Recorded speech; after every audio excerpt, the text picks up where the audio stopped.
My daughter handed me a sheet of paper that morning, like she was giving instructions to a stranger. "Starting tomorrow," she said, "these are your new responsibilities in this house." I blinked, waiting for the punchline, but her face was stone. There was no smile, no hesitation, just cold finality. It wasn't a request. It wasn't a discussion. It was a mandate. I glanced at the list. 5:30 a.m. Wake up, make breakfast. 6:30. Get the twins ready for school. 7 o'clock. Sweep the floors. 8 o'clock. Laundry. 9:30. Grocery shopping. 10:30. Prep lunch. And on it went. Every hour accounted for until 10:30 p.m., when I was apparently expected to iron their clothes for the next day. I couldn't speak. My own daughter in my own home was handing me a work schedule like I was the new maid. "If you don't agree," she continued, still not looking up from her freshly painted nails, "you can leave. But we'll be staying. This house needs someone who contributes." Her husband, Mark, was sprawled out on the couch, phone in hand, eyes glued to the screen. "Don't forget to pay the utility bills, too," he muttered without looking up. "That's what your retirement check's for." I looked around the living room, the same room where I'd held Sarah as a newborn, where I'd spent years building memories. Now, I felt like a guest on the verge of eviction. The words caught in my throat. My hands trembled. They were serious. I was either to become their full-time unpaid help or pack my things and get out of the house I paid off after 30 years of government office work. And I was supposed to do it with a smile. "Think it over," Sarah said, folding the paper neatly like it was a gift. "You've got a roof over your head here, food, your grandkids. Elsewhere, who knows what $700 a month will get you?" Mark snorted. "Probably a shoebox apartment next to a freeway." The kids, Lila and Mason, were on the floor playing with their tablets, completely unaware. To them, I wasn't Grandma anymore. I was the lady who cooked dinner and found missing socks. "Grandma, can you make grilled cheese?" Mason asked casually, eyes still on his game. The normalcy hit like a slap, like they'd already accepted this new version of me, the live-in worker. Sarah walked up and placed a hand on my shoulder.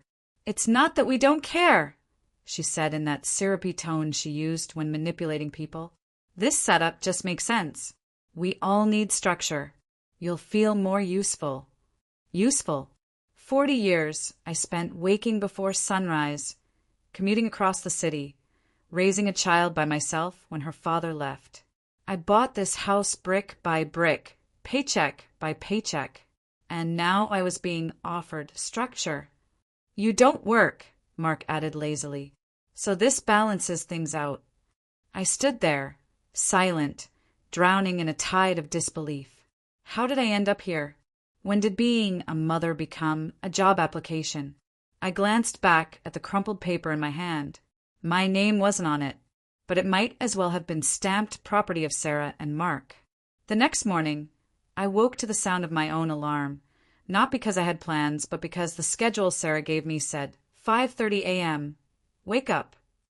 It was still dark outside. I sat up in bed, my bed, the one I'd bought after my divorce, and stared at the dim hallway light creeping under the door. My stomach clenched. I wasn't hungry. I was anxious.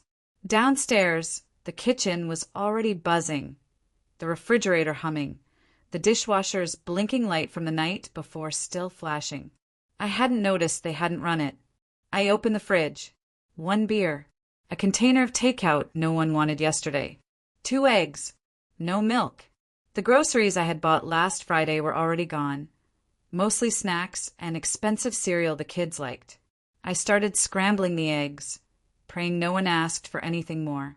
At 6:45, Mason stumbled into the kitchen, rubbing his eyes. "Where's my lunchbox?" he asked. "I think it's in the mudroom," I replied, flipping the eggs. He didn't thank me, just walked away. By the time Sarah came downstairs in full makeup and still on her phone, I had the table set, the kids halfway dressed, and a load of laundry running. "Mom," she said between sips of her protein shake, "I left a grocery list on the fridge. It's all stuff we need for the week." Oh, and Mark's special shampoo, he ran out again. I glanced at the list. Over $100 worth of items. Sarah, I began gently, my pension's not enough to cover this every week. She didn't look up. Mom, please don't start. Mark's trying to save up for a car, and I'm barely covering daycare. You live here for free, remember? Live here for free. I blinked at her. I bought this house. Yes, 20 years ago. But things change. We're all adults now, and this house needs shared responsibility. Mark appeared, still in pajama pants, scratching his head. Hey, can you make dinner early tonight? I've got Zoom calls and need quiet around 6. He grabbed a soda from the fridge and disappeared again. It wasn't even 9 a.m., and I already felt like the cleaning crew, the chef, the accountant, and the babysitter, rolled into one unpaid. The rest of the day passed in a blur. I drove to the store, used my card to cover everything, even threw in a few snacks for the kids, because I couldn't bring myself to say no. At home, while I vacuumed, I caught a glimpse of the living room. The photos I once hung, family birthdays, school plays, vacations, had been replaced with movie posters. My book collection, the one I'd collected for years, was now in boxes in the garage to make space. That evening, Sarah sat on the couch with her laptop and said, "Oh, and another thing, we think it would be better if you took the smaller bedroom." My throat tightened. Why? Well, the kids need more space. The bigger room has the walk-in closet, and Mark and I are cramped in there. It just makes sense. My room has been mine for decades. You don't need a queen-size bed, she cut in. And the small room is closer to the kitchen, so it's easier for you in the mornings. I didn't answer. I physically couldn't. They weren't just taking over my home. They were shrinking my world. The move into the small back bedroom wasn't a request. It was announced over dinner. "We'll help you switch your things this weekend," Sarah said, casually pouring dressing over her salad. "It's just more practical for everyone." Practical, her favorite word lately. As if efficiency was a substitute for respect. I stared at my plate. I'd made meatloaf, mashed potatoes, green beans. No one commented on the food. No one asked if I was okay with giving up my room. The room where I had read bedtime stories to Sarah, where I'd sobbed quietly after my own mother passed. Now it was a matter of space optimization. Mark chimed in. "The smaller room is right by the kitchen. You'll be able to wake up without disturbing anyone." Convenient. For them. That night, I sat on the edge of my bed and looked around. The oak dresser I'd bought with my first bonus, the mirror for my wedding set, the headboard I had assembled myself. All of it would now belong to people who had never paid a cent for it. I was being moved like furniture, and no one saw the tragedy in it. Sunday morning, as I folded laundry, Sarah walked in with a brightness that didn't match the hour. "By the way," she said, "Mark's mom is coming to stay for a few days. She'll be here tomorrow." I dropped the towel I was folding. "For how long?" "Just a short visit. She's been lonely lately. Mark thought some family time would cheer her up." Family time. In my house. With a woman who never once smiled at me at our last Thanksgiving. "She'll be in the guest room," Sarah continued. "Please make sure it's spotless. And she likes breakfast early. Like 6 a.m. early." I was speechless. My room had been taken. My kitchen commandeered. And now I was expected to wait hand and foot on a woman who barely acknowledged my existence. I opened my mouth to protest, but Sarah was already walking away. "Oh," she added, "she needs hypoallergenic sheets. Mark wrote a list of things we'll need. It's on the fridge." Another list. Another bill. I checked the fridge. Yogurt, an open carton of juice, half a stick of butter. No fruit, no bread, no eggs. And certainly nothing hypoallergenic. That night I barely slept. At 2 a.m., I heard footsteps in the kitchen. Mark, digging through the pantry in the dark. "What are you doing?" I whispered from the hallway. "Cereal," he said, like it was the most normal thing in the world. He left the empty box on the counter. You know that was for the kids' breakfast, I muttered. It's cereal. Relax. Just grab more tomorrow. More money. More errands. More of me stretching my tiny pension to feed people who thought kindness was currency they no longer owed me. I stood there in my robe, cleaning crumbs at 2:30 in the morning, and suddenly it hit me. I had become invisible in my own life. She arrived before sunrise. I heard the cab pull up and the front door open with a thud. It was barely 6 a.m. Mark's mother stepped inside like she owned the place, dragging 2 large suitcases across my hallway rug. Finally, she said, wiping imaginary sweat from her forehead. The driver took forever.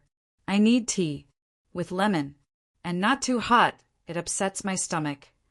Not a greeting, not a thank you, just instructions. She looked around with pursed lips, eyes scanning every corner like a hotel inspector. This place could use some bright curtains, she muttered. I stood in my slippers, still in my robe, hair unbrushed. Good morning, I offered, trying to hold on to the last shred of decency. She ignored it. Where's my room? She asked instead. I led her down the hallway, to my old bedroom, the one with the wide windows and the quilt I'd sewn myself after Sarah left for college. This'll do, she said, pressing down on the mattress like testing a melon. I'll need the sheets, washed in unscented detergent. I'm sensitive. I swallowed hard. I don't have any of that on hand. She blinked like I'd just insulted her bloodline. Did Mark not explain my needs? This won't do. Mark breezed into the kitchen at that exact moment, tie loose, mug in hand. Hey, Mom made it. Great. Can you pick up the things she likes when you do the groceries today? Today. Not if I went. Not can you. Just an assumption, baked into their world. I already did shopping this weekend. My budget's tight, I said quietly. Mark frowned. We all have to make sacrifices, right? You live here, too. That was the final switch. I nodded. Okay, I said calmly. I'll go take care of it. But instead of heading to the store, I walked 3 blocks to the nearest strip mall and into a lawyer's office I had passed 100 times but never dared enter. His name was Michael Grant, a gray-haired man with sharp eyes and a voice that didn't rush. I told him everything. I talked for nearly 30 minutes, words tumbling out in a stream. The schedule, the room, the grocery bills, Mark's mother, even the cereal boxes. I didn't cry, but my voice broke once when I mentioned how I hadn't been called by my first name in weeks.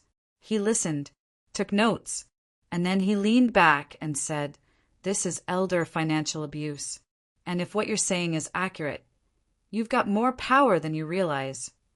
The room felt suddenly brighter, or maybe it was just the shock of hearing someone say it out loud. He drafted a letter. 3, actually, 1 each for Sarah, Mark, and their guest. Each spelled out the new rules. Either pay market rent and contribute fairly to household expenses, or vacate the property within 30 days. And Mark's mother? 48 hours. She wasn't invited. She had no legal right to stay. I signed the letters with a hand that finally stopped shaking. When I stepped back into the house later that morning, they were all in the kitchen. Mark's mother sat at the table, arms crossed, as if waiting for room service. Sarah scrolled through her phone. Mark was wiping toast crumbs from the counter, probably the most housework I'd seen him do in 2 years. I placed 3 envelopes on the table, each with their names neatly typed on the front. "What's this?" Sarah asked, frowning. "We need to talk," I said simply. Mark opened his first. He always liked being first. As he read, the color drained from his face. Sarah followed. Mark's mother didn't even open hers, just looked at the others with raised eyebrows. "I spoke to an attorney," I said, folding my hands on the back of the dining chair. "He helped me understand my rights as the legal owner of this house. These letters outline the terms moving forward. You went to a lawyer behind our backs." Sarah's voice cracked. "I went to a lawyer because I was being exploited," I said calmly. The word hit the air like a slap. Exploited. Mark scoffed. We're family. We've been helping you. You mean the schedule? I asked, pulling the crumpled paper from my purse. The one where I work from dawn to midnight, cooking, cleaning, babysitting, and funding everything with my pension. Sarah looked down. Her hands trembled slightly. That was meant to keep things organized. No, it was meant to control me. Mark's mother stood. This is absurd. I'm a guest. You can't throw me out. You're not a guest, I replied. You arrived uninvited, and under this roof, that matters. Mark stepped forward. Mom, let's be reasonable. I'm being reasonable, I cut in. You have 30 days to decide. Either start contributing rent, bills, and shared chores, or find your own place. And your mother has 48 hours. You're really doing this? Sarah's eyes were wide, wounded. I should have done it 2 years ago. The next few days were silent, tense. Meals were quiet, with Mark making passive-aggressive comments and Sarah vanishing into her room. Mark's mother barely looked at me, but I didn't waver. I canceled the auto transfers Sarah had set up with my bank card. I changed passwords. I stopped running errands. I sat in the garden and read novels for the first time in ages. They didn't know what to do with a version of me that didn't obey. By the 4th day, Mark's mother left, suitcase in hand, outrage in every step. Sarah and Mark didn't say goodbye. They just closed the door behind her. That night, I slept better than I had in years. They didn't leave immediately. For the next couple of weeks, Sarah tiptoed around me with exaggerated politeness, offering fake smiles and awkward small talk. Mark, meanwhile, tried bargaining. What if we split groceries and helped with chores, but skipped the rent part? He asked one night while checking the mail. I said no. He tried guilt next. You won't see the kids as much if we move out. I looked him in the eye and said, then that's your choice to make. By the end of the 3rd week, they understood. This wasn't temporary. I was no longer negotiating for scraps of respect. The day they packed up felt surreal. Boxes stacked in the hallway. Toys. A coffee maker. The blanket I had knit for Sarah when she was pregnant, folded neatly but left behind. The kids hugged me tightly. Lila cried a little. Mason asked if we could still have pancakes when he visited. Always, I told them, but just on Saturdays now. Sarah stood at the door, purse on her shoulder, eyes full of something between sadness and disbelief. Mom, she said, I hope one day you'll understand we were just trying to make things work. No, I replied. You were trying to make them work for you. She didn't argue, just nodded, quietly, and left. 3 months later, my mornings are mine again. I wake when I choose. I eat breakfast at the kitchen table with sunlight pouring in, not instructions being handed out. Sometimes I take a walk. Sometimes I read. Sometimes I do nothing, and that's enough. The house is quiet, but it's not lonely. I've reconnected with friends, joined a local book club. I even signed up for a beginner's yoga class, something I used to scoff at. Lila and Mason visit every other weekend. We bake cookies, watch cartoons, build pillow forts. And I'm just grandma now. Not the maid, not the checkbook, just grandma. I kept the schedule Sarah made me. It's in a drawer by my nightstand, not as a reminder of pain, but as proof. Proof that I allowed something I shouldn't have. Proof that I stopped it. And proof that no matter how late it feels, you can always choose yourself. This house is mine. This peace is mine. And now, finally, so is my life.